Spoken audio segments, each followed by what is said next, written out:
샬롬. 오늘도 하나님 말씀 앞에 나오신 여러분 환영합니다. 우리 함께 기도하겠습니다. 하나님, 오늘도 우리에게 귀한 말씀 주시니 감사합니다.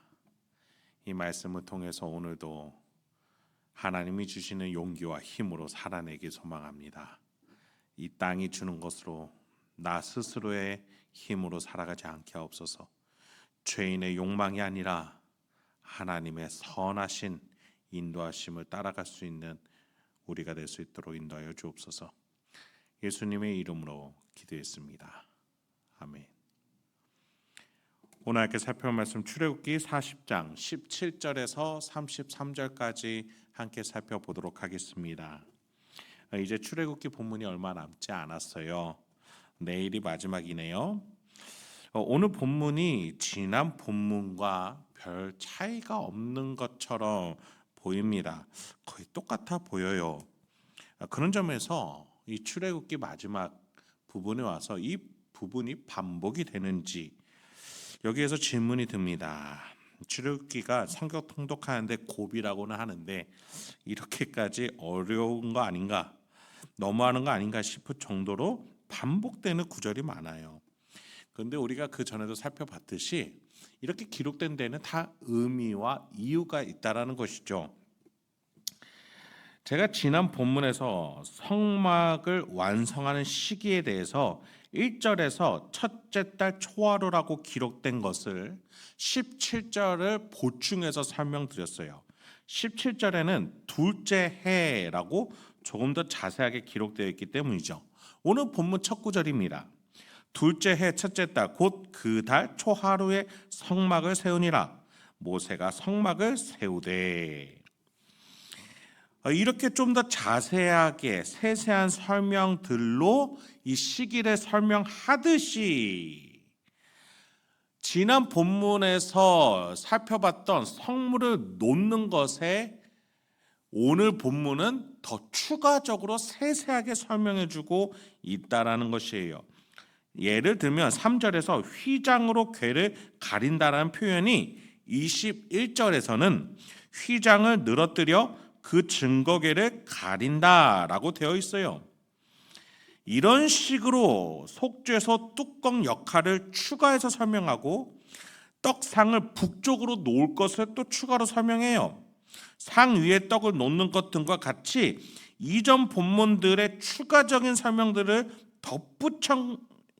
덧붙여서 오늘 본문은 세세하게 기록되어 있는 걸 알 수 있죠. 자, 왜 이렇게 더 세세하게 말하는 것일까요? 여러분, 이 성막이라는 것, 즉 하나님의 임재 처소, 조금 더 직접적으로 말하자면 하나님의 임재하심은 조금씩 완성되어져 가고 있음을 우리에게 말해주고 싶은 거예요. 이 성막이 첫 번째에는 출애굽기 처음에는 어떻게 시작했습니까? 아무것도 없었어요.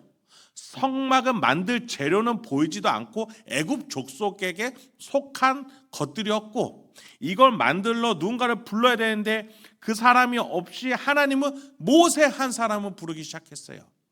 그렇게 시작하여서 하나님의 임재 처소를 만들기는 조금씩 가면 갈수록 어떤 형태를 갖춰가기 시작합니다. 마침내 모세는 이스라엘 백성들을 이끌고 나왔고, 이스라엘 백성들은 그 나오는 과정 가운데 은근 패물을 애굽인들에게 받아 전리품으로서 가져 나왔고, 이것들이 조금씩 형태를 갖춰가기 시작하더니 오늘 본문 끝에 와서 정확한 위치에 정확한 쓰임새로 놓여지기 시작한 거예요. 이걸 계속해서 반복하고 중첩되는 내용이 있다라는 의미에서 그치는 것이 아니라 조금씩 형태를 완성해 가는 하나님의 역사로 우리는 알 수 있다라는 것이죠. 그런 점에서 이스라엘도 하나님 안에서 완성되어져 가고 있고, 하나님의 임재 처소인 성막도 완성되어져 가고 있는 것입니다. 그 중심에는 23절과 같은 과정이 있었던 것이죠. 계속해서 우리가 살펴본 표현, 여호와께서 모세에게 명령하신 대로 되니라. 여러분, 하나님이 완성해 가시는 이 사역은 결코 하나님 혼자서 일하지 않으세요. 사람의 순종을 통해서 조금씩 완성해 가시는 겁니다. 특히나 오늘 본문에서 이 표현은, 이 순종의 표현은 7번이나 반복이 될 정도로 이 완성에 있어서 순종이 얼마나 필요한 것인지를 말해주고 있어요. 우리가 잘 알다시피 하나님의 창조는 두 단계로 나눠져 있어요. 첫째 날부터 셋째 날, 그리고 두 번째가 넷째 날부터 여섯째 날입니다. 자, 첫째 날에 하나님이 빛을 만드시니 그 빛을 가지고 넷째 날에는 해, 달, 별을, 둘째 날에 만든 궁창, 위에 물, 즉 하늘에는 하늘에 물이 있고 땅에 물이 있었는데, 다섯째 날에는 하나님이 위에 물에는 새가, 아래 물에는 물고기가 살게 하셨죠. 셋째 날에 하나님이 땅을 만드시니 그 땅에 하나님이 여섯째 날에 땅에 사는 동물과 인간을 만드셨죠.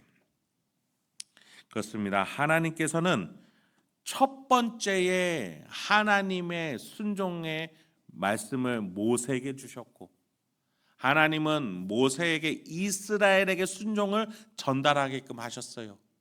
그렇게 해서 하나님, 모세, 이스라엘 백성이라는 삼각구도 속에서 하나님의 뜻을 이뤄내셨죠. 이러한 구도는, 이러한 하나님의 창조의 원리는, 순종은 지금도 반복되고 있습니다. 아니, 성경 전체에서 반복되고 있어요. 하나님은 곳곳에서 하나님의 사람을 부르셔서 이 세상이 깨닫끔 하셨어요. 하나님이 노아를 부르셔서 방주를 만들게 하셨고, 모세를 통해서 장자 나라를, 다윗을 통해서 하나님 나라의 왕국을, 솔로몬을 통해서 성전을, 예수를 통해서 교회를 만드셨죠. 지금은 이제 교회를 부르셔서 마지막 종국에 올 마지막 세대의 하나님의 나라를 완성케 교회를 부르고 계십니다. 우리 교회는 하나님 나라를 만들기 위해서 지금 나가고 있는 거예요. 완성해 가고 있는 것이죠. 마지막 31절부터 한번 보시죠. 모세와 아론과 그 아들들이 거기서 수족을 씻되 그들이 회막에 들어갈 때와 제단에 가까이 갈 때에 씻었으니 여호와께서 모세에게 명령하신 대로 되니라. 그는 또 성막과 제단 주위 뜰에 포장을 치고 뜰 문에 휘장을 다니라. 모세가 이같이 역사를 마치니. 이제 완성이 됐어요. 모세가 아닌 다른 이가 하나님께 나아갈 수 있게 되었어요. 이 삼각 구도가 완성되어서 어떻게 됐어요? 중개자 없이 이스라엘 백성들 중에서 대제사장을 통해서 나갈 수 있었어요. 우리는 예수님 없이는 하나님께로 나갈 수 없었던 아둔하고 미련한 어두운 자들이었어요.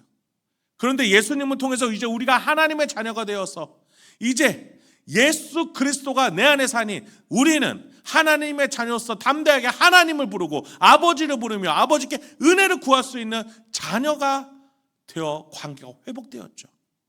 이것이 성막의 완성이요, 또 하나님과 우리 사이의 완성입니다. 성막은 그것을 지금 표시해주고 있는 것이죠. 여러분, 오늘 우리는 그 완성의 시대를 살고 있는 것이에요. 우리가 너무나 지금 정치적으로, 사회적으로, 문화적으로 어렵고 안타까운 시기를 살고 있습니다.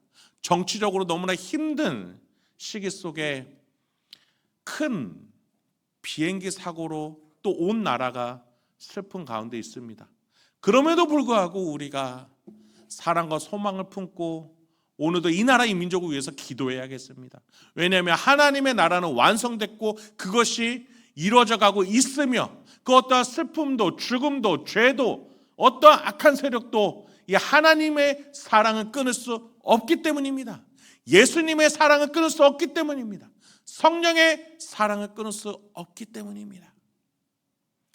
오늘 이 나라의 민족을 위해서 특히 큰 아픔을 겪고 있는 그 유가족들을 위해서 기도하면서 우리가 그들에게 하나님의 복음을 전하는 이 중개자가 되어서 저들이 우리 없이 하나님을 직접 부르는 자들이 되게 해달라고, 하나님의 자녀가 되어서 저들이 직접 하나님의 은혜를 구하는 자들이 되게 해달라고 우리 함께 기도하고, 또 우리 가정과 직장 일상 속에서 우리의 가족과 지인들도 그렇게 하나님을 찾는 이들이 되게 해달라고 우리가 예수님을 따라 그 다리 역할을 해줄 수 있는 저와 여러분 명예로운 하나님의 자녀들이 되게 주님의 이름으로 축원드립니다. 함께 기도하겠습니다. 하나님, 오늘도 우리에게 귀한 말씀 주시니 감사합니다. 이 말씀을 통해서 우리가 깨달아야 될 것들을 깨닫게 해주시고 또 알아야 될 것들을 알게 하여 주시옵소서. 그래서 오늘도 땅의 흐름대로 살아갈 것이 아니라 하나님이 주신 이 지혜와 능력과 권위의 말씀을 가지고 하나님이 깨닫게 해주시는 그 방향대로, 그 가치대로, 그 선택대로 내가 명예롭게 살아갈 수 있도록 기도하면서 이웃을 섬기면서 이웃을 구해가며 살아갈 수 있도록 주여 우리를 사람 낚는 업으로 사용하여 주옵소서. 이 모든 말씀 예수님의 이름으로 기도했습니다. 아멘.